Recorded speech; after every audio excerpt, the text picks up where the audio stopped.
tout de suite, sans plus attendre, Jean-Wilfried Forquès, qui suit depuis le début, depuis 3 heures ce matin, qui est sur place. Jean-Wilfried, où en est-on? Dernières informations. Eh bien, écoutez, l'opération de police se poursuit. Les hommes du raid cernent cet appartement, ce petit immeuble de ce quartier résidentiel de Toulouse. Un policier me disait tout à l'heure, ça prendra le temps qu'il faudra, peu importe. Tous les moyens, absolument tous, seront mis en œuvre pour que l'issue soit positive, c'est-à-dire une interpellation dans le calme, sans coup de feu. On le veut vivant. C'est également le souhait du chef de l'État, Nicolas Sarkozy.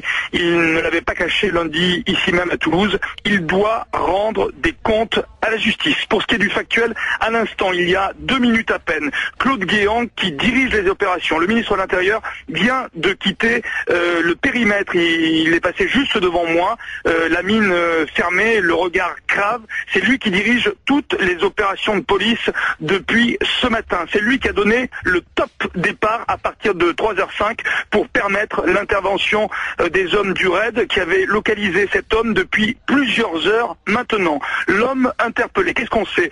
Je vous le disais ce matin un peu avant 5h, eh bien c'est le frère du forcené. Il a été interpellé tout simplement parce et c'est une information exclusive RMC, il s'est présenté spontanément aux enquêteurs. Question, s'est-il présenté ici ou hors du périmètre? Là, je suis incapable de vous répondre à cette question, c'est un détail, vous me direz, mais en tout cas, c'est lui qui s'est présenté aux enquêteurs. Il a donc fourni des éléments précieux, fondamentaux certainement pour le bon déroulement de l'enquête et puis surtout pour le bon déroulement de l'opération.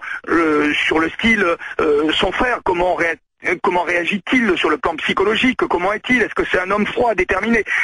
Ce sont certainement, et j'en suis sûr, même des éléments précieux pour les négociateurs qui sont autour de l'appartement. La mère également, Jean-Jacques. La mère a été entendue, elle a été sollicitée pour savoir si elle pouvait servir d'intermédiaire dans cette opération. Elle a refusé, net, et les négociateurs, pour l'instant, eh bien, se débrouillent tout seuls.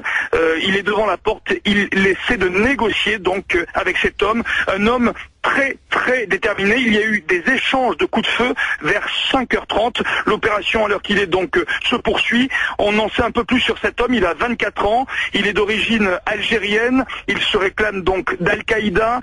Il explique ses gestes de Montauban et de Toulouse, soit avec les militaires, soit avec les enfants juifs et le rabbin. Il explique ses gestes pour venger les enfants palestiniens tués et pour dénoncer la présence des soldats français en Afghanistan. On sait que la présence des hommes du 17e RGP est importante depuis de très nombreuses années. C'est un homme ici déterminé. Je vous parlais des tirs à l'instant. Il n'hésite pas à tirer. Ça surprend absolument personne, surtout pas les policiers qui en savent beaucoup sur son profil. Les hommes du raid sont prévenus, ils sont sur place. Voilà ce que l'on peut dire pour l'instant. On a localisé cet homme, ce forcené, qui devrait être, selon toute vraisemblance, est le tueur de Montauban et de Toulouse, celui qui a fait cette mort. Bien, merci Jean-Wilfried Forquès.